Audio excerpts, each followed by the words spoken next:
Over 1 million teachers use IXL in their classrooms every day for one reason. They love it. The gold standard teaching and learning solution, IXL provides thousands of instructional resources, actionable analytics, and assessments to increase teacher capacity and effectiveness. IXL takes the guesswork out of lesson planning with ready-made plans. Built-in engagement tools such as customizable competitions make learning fun for students. Dr. Trujillo, superintendent at Tuscan Unified School District, says this about IXL, quote, "For the teacher, IXL opens up the door to be a lot more effective and provide more differentiated instruction to the different subgroups of students in their class," end quote. Empower your teachers with the tools and insights they need to enhance instruction, all in one single, easy-to-use platform. Get started today at ixl.com. You're listening to Monday Matters, a Principal Matters podcast production. Hi, friends. This is Will Parker back with my co-host, Dr. Jen Schwanke, for another Monday Matters. Jen, it's April. April. And I mean, we're looking at Easter coming up, and we're actually recording this at the end of March. But I just want to say happy Easter to anybody out there that may not hear this until then. But recently, you did another wonderful post on building trust.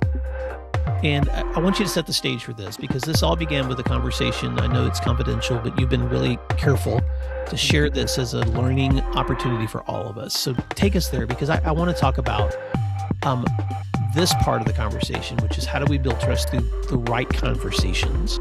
That's right.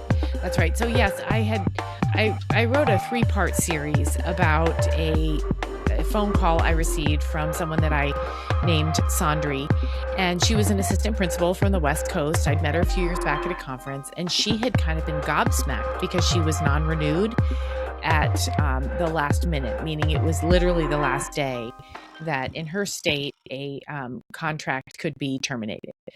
And the decision really confounded her. And when she called me, she said, I don't know what I did. My evaluations were great. I've had no feedback. And so we talked for quite some time. And my first question to her was, really? You didn't have any idea?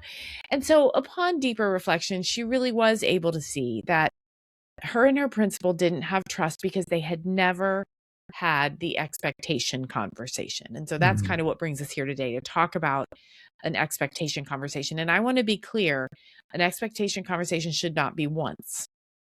It should be an ongoing, continuous conversation. I don't even know that it's something you schedule on a regular rhythm, but it should be ongoing. So again, that's why we're here today, to talk about that. Well, I love that, because our previous guest that we had on last Wednesday's show is someone who I admire, because his life's work for the last 20 years, at least, has been helping principals get really clear on their roles and the roles of the people that work with them. And he talks a lot about training first responders, helping train people to treat you like you want to be trained. And Jen, we know that in a school, the school dynamic of, especially if there's a leadership team, there's no greater need for trust and clarity than there is among those team members, because you're going to be handling a lot of really difficult stuff. And so what are some things you've been thinking about to help leaders get that kind of clarity with each other? Right. So this is what I told Sandri when she called, and then I wrote it down. I was taking notes as I talked myself, because I really think it's important that you kind of address 3 different categories. This will help alleviate bad assumptions. It will help enhance good intentions. So these prompts are designed to be ongoing. And if you're driving in your car, you don't need to remember any of this. Just check out my newsletter and they're all written there. But the 3 categories are: what's my lane, strategic communication, and building trust. So if it's okay, I'll just kind of dive in a little bit to these. The what's my lane? There's some questions here that helps clarify who owns what. And this really prevents that stepping over each other or redundancy in work. So one thing that you and your administrative partner or teammate might want to discuss are, what are some goals that you'd like to achieve this year for it to be successful? And how does my role fit into that? Another question might be, okay, in the past, was there any overlap or confusion in roles with other people you've worked with? How can we define our lanes so we don't duplicate or upend each other's decisions? And then here, this is critical. If a situation arises where we disagree, how can we handle that? You guys, I live this. I say to my boss all the time, hey, is this my lane? Is this something that I should be working on? Or I will say, okay, we're going into this situation, whether it's hiring or dealing with a staff situation or a family situation. And I will say, okay, if you and I aren't on the same page, are we going to pause and then talk about it on Monday? Like, get that out there and get that conversation really thoroughly considered so everybody knows exactly how to respond when it's a question of territory and lane. Wow. Jen, can I speak to this before we go to the next one? Please. Because what I appreciate about this is, I just want to share a really practical way to do this too, because those conversation prompts are a great place to start. But I work with a lot of leaders who will literally sit down and say, let's talk about our lanes by looking at what's on my list of things that I'm the point person for. And these are the things I want you to be the point person for. And I was just talking to a leader last week. He's got a team of 5 administrators, large school.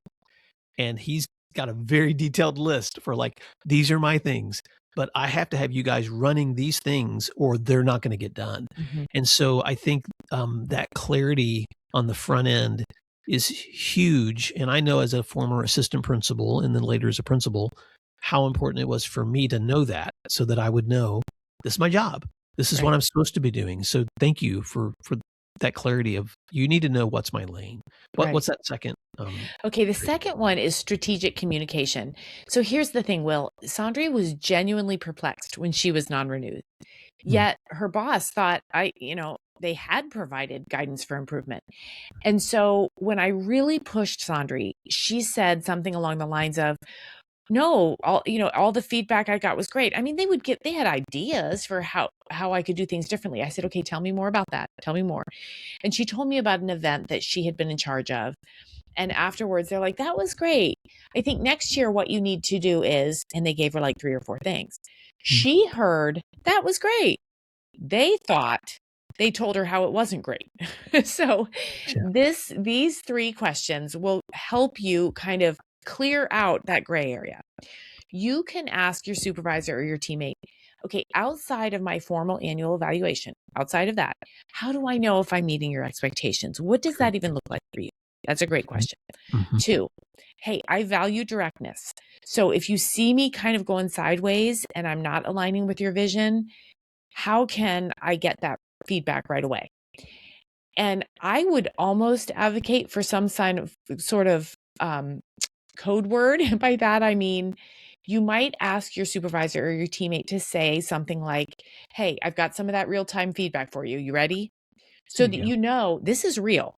We're not just breaking down what's going on, but we're saying, here's something you need to change right now. Like, you want someone to be direct with you. But if you want directness, you cannot be easily offendable. You have to be like, if I say I want feedback, I really have to want it. And then the third question you might ask is, okay, when I get suggestions or ideas for growth, how can I distinguish between a suggestion and a non-negotiable? Can we talk about terms that will help me know, hey, this isn't just chit-chatting. This is a mandate. How can I be clear on that? And you can even say to the person, I will clarify, is this a want or a need? Is this an ask or a must? You can do your part to make sure it's clear, but that conversation really should happen ahead of time so that whoever it is that you're working with knows they do have the freedom to give you the feedback. Wow, Jen, what I appreciate about this is someone's listening to this right now who you're realizing, I'm supervising someone with whom I need to be clearer. So these can go both ways. You can either ask this so you have clarity from the people who are supervising you, or you can make sure you're being really clear by using this kind of language to the people that you're supervising too. So these are just such great tools for having those more direct conversations. What's area 3? Okay, area 3, the last one. This is about trust. And so this whole series I did with my newsletter was about trust. So here's where we really get down to the brass tacks. This is where we build trust by really uncovering leadership styles. So here's questions that I love to ask. What's the one thing that if it lands on your desk without you knowing is really going to frustrate you? Or are there any behaviors that are going to frustrate you? I was an assistant principal once. My principal hated when people just walked in his office and he wasn't ready. It was just who he was. Other people wouldn't mind. I said, okay, how about if I need to talk to you, I drop you a quick text and you tell me when it's time to walk in. And we did that and it worked. So that was something that would have frustrated him. The second question is, are there any unwritten rules of this district or school that I should be aware of? That's a great question. What is it that I might not see? It's not written anywhere, but I need to know. And then finally, what does a win look like for this partnership 6 months from now? What does that look like to you?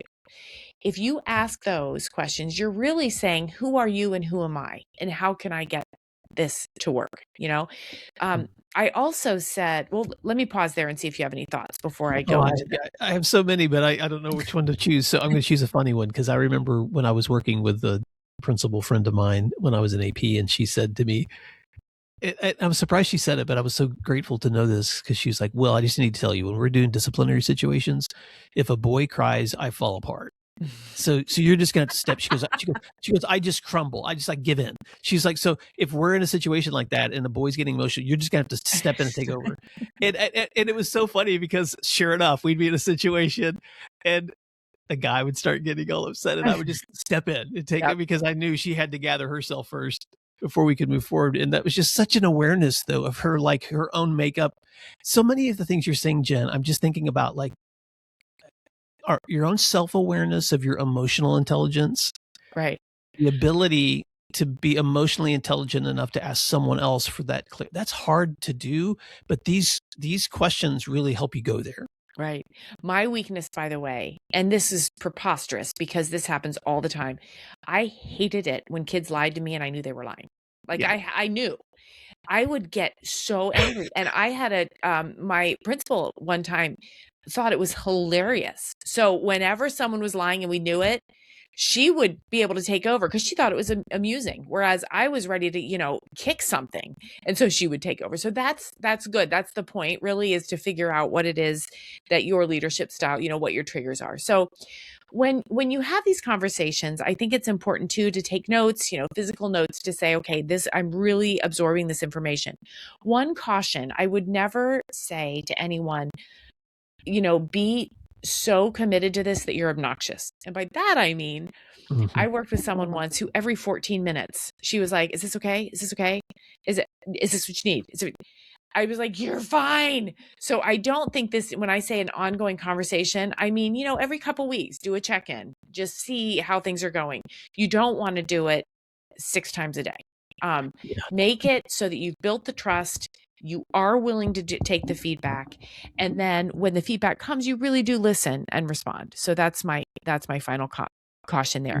This is really about clarity, reinforcement, and just building that trust.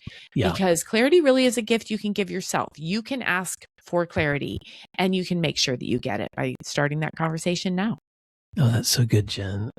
So for any Principal Matters listeners, I just want to just add a quick framework to this that I think would be helpful.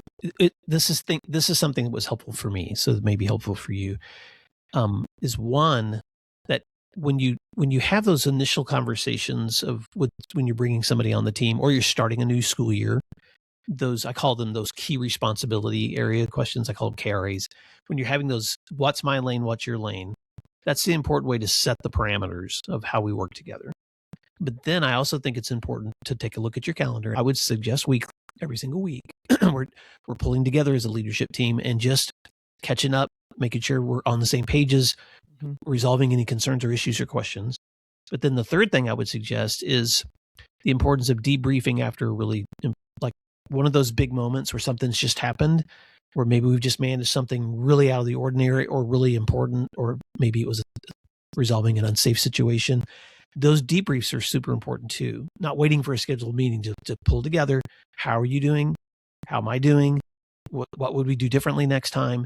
And so debriefing those things so that you're in the moment also correcting anything that might need to be tweaked before you move forward. So gosh, Jen, it's a science and an art, and it's never perfect, is it?